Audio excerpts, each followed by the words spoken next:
नमस्कार शेतकरी मित्रांनो. परवाच आपल्या फॉर्ममध्ये ज्या शेळीनं 2 पिल्ले दिले होते, त्या 2 पिल्ल्यापैकी एका पिल्लूचा आपल्या फॉर्मवरती मृत्यू झालेला आहे. आणि ह्याच्या पाठीमागचं कारण फार छोटंसं कारण आहे. शेळीचं पिल्ल्याचा जन्म झाल्यानंतर मी त्यांना एक वेळ दूध पाजलं आणि नंतर मला असं वाटलं की हे स्वतःहून शेळीला दूध पित असतील आणि ते पीत पण होते. पण माझ्या हे लक्षात आलं नाही की ह्या 2 पिल्ल्यापैकी एक पिल्लू शेळीचं दूध पितं आणि एक पीत नाही.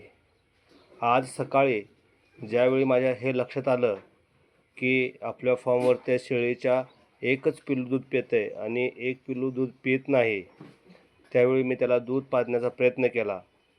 पण त्यानं ते दूध पिलं नाही आणि थोड्याच वेळानं ते पिल्लू मृत्युमुखी पडलं.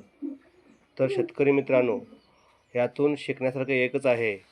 शेळीच्या पिल्ल्याचा जन्म झाल्यानंतर किमान 2 दिवस तरी आपल्याला ते शेळीचं पिल्लू शेळीला पितंय किंवा नाही पितं याचं आपण स्वतः जातीनं लक्ष घातलं पाहिजे.